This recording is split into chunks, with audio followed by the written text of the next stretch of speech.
Hey guys, welcome to Jobs and Migration TV.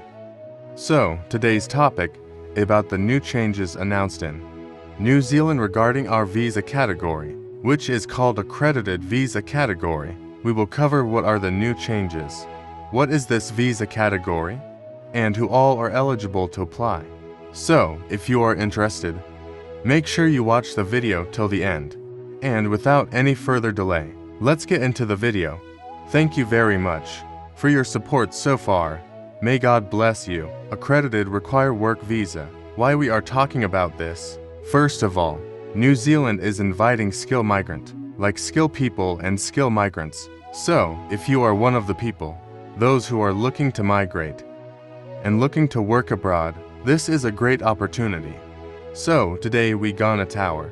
What is the credit to employ work visa? What is the creation process? And how you can get a 3 to 5 years work visa under this policy. Today I'll be presenting this accredited employer work visa, which is at present, it's a 3-year work visa.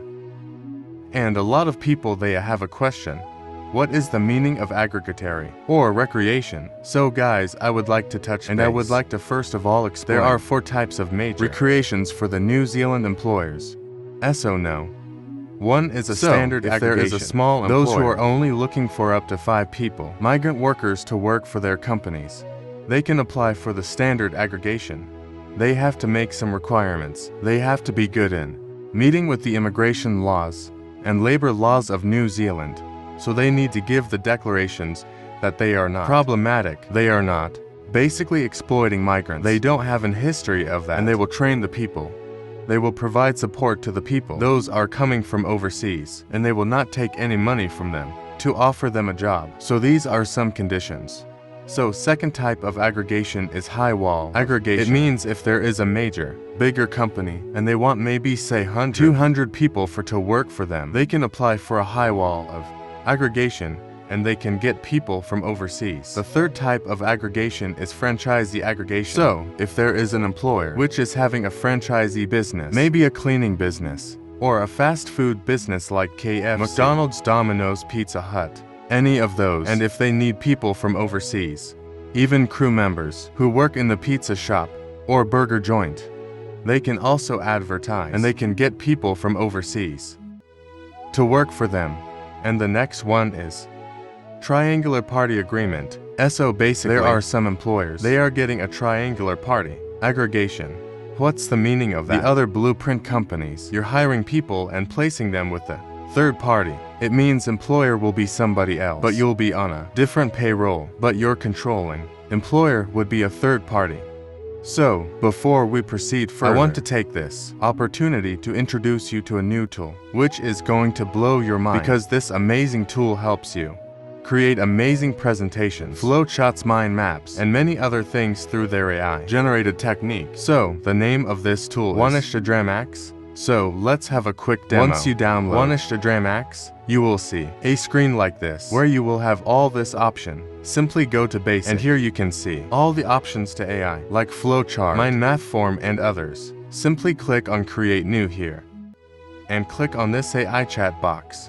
Now tell the AI what you want to do, and here you can see you already have options for flowchart, mind map, list, and table. I click on flowchart, and I'm going to tell create a process for exit process for an organization, and I'm going to click on this blue button. So you will be amazed to see how quickly the AI has generated a flowchart. So this saves my lot of time, and I used to create a process map. So go and download this tool from the link provided in my bio and in my pinned comment. Alright guys, so what is this aggregated employer work Peter? So basically, if a migrant worker has a job offer, minimum hours you should be getting is 30 hours per week, and the wage requirement is you must be paid at medium wage rate. The prevailing age with medium wage rate at the moment is $29.66. You have to be that criteria.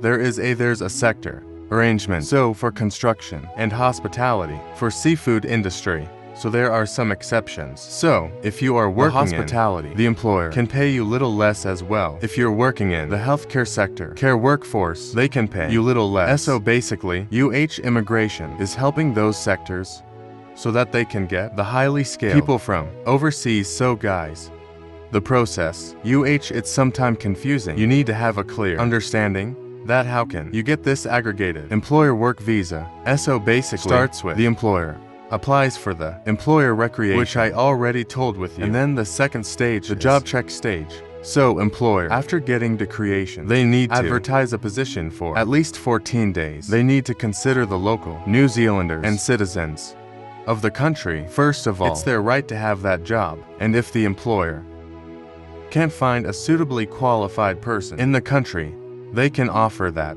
job to a migrant worker. And then the third and final skate comes, which is for you, applying for aggregated employer work visa.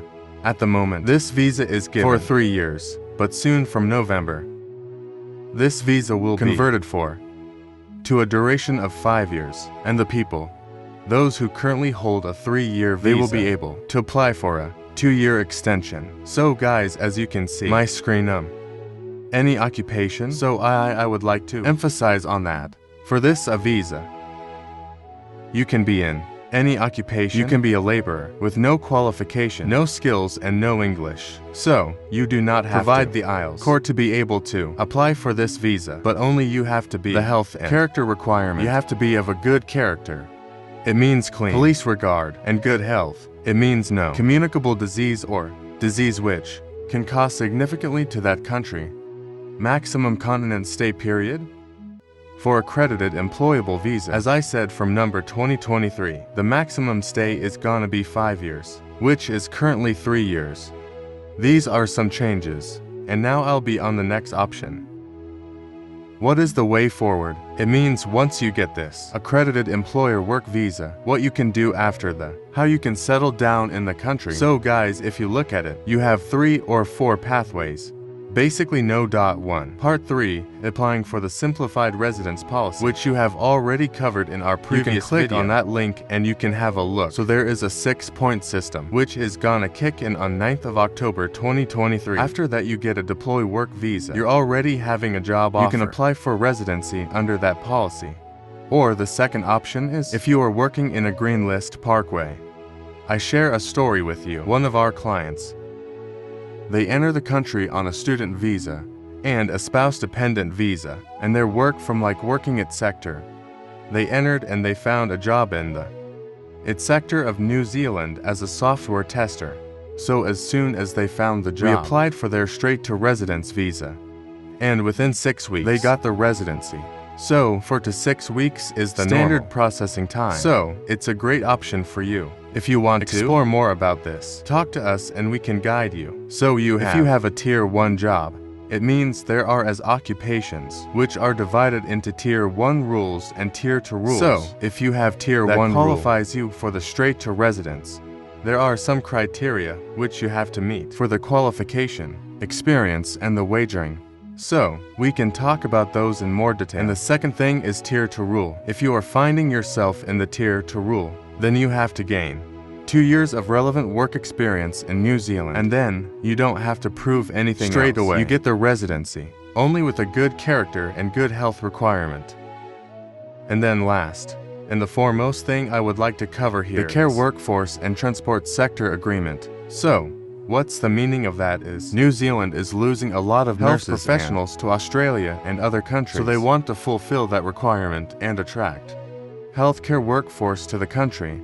And if you are a healthcare worker, if you come here, you work for 2 years in that sector, you will be able to apply for the residency under this policy. This is a part 3 from the accredited employee work visa to a residency. And the another important announcement which has happened in New Zealand is regarding bus drivers and truck drivers. So class to 3.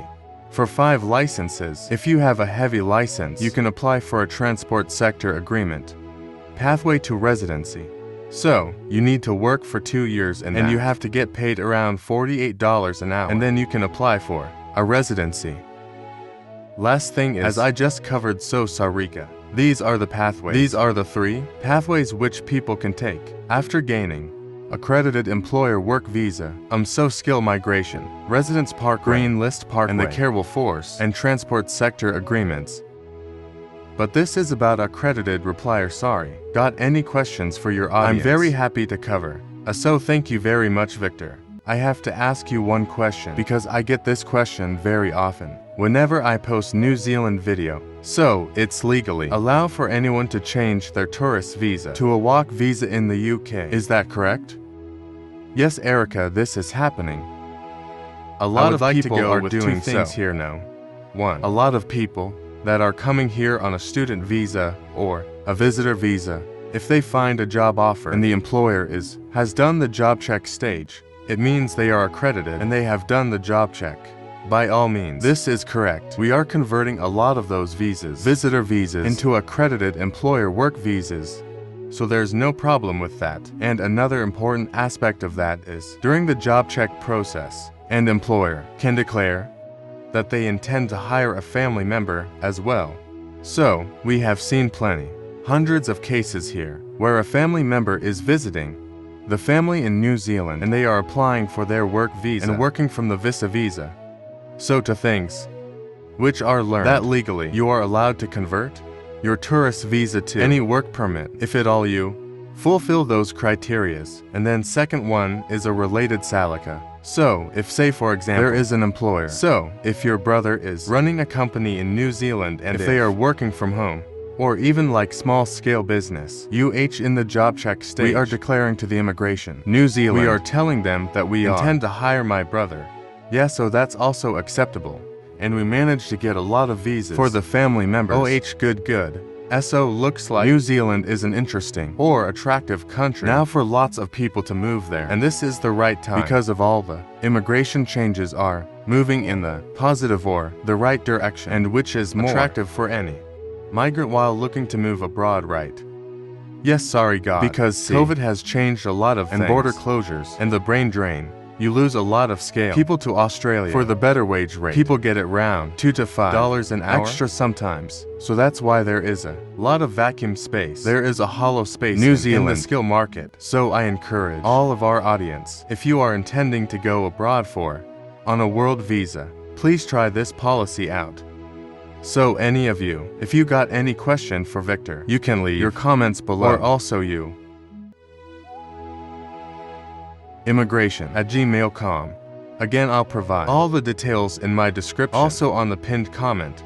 Thank you very much, Victor, and thank you for coming back again on my channel and sharing your knowledge with my audience. Thank you very much, Erica, and thank you for all our audience for being connected with us. Thank you.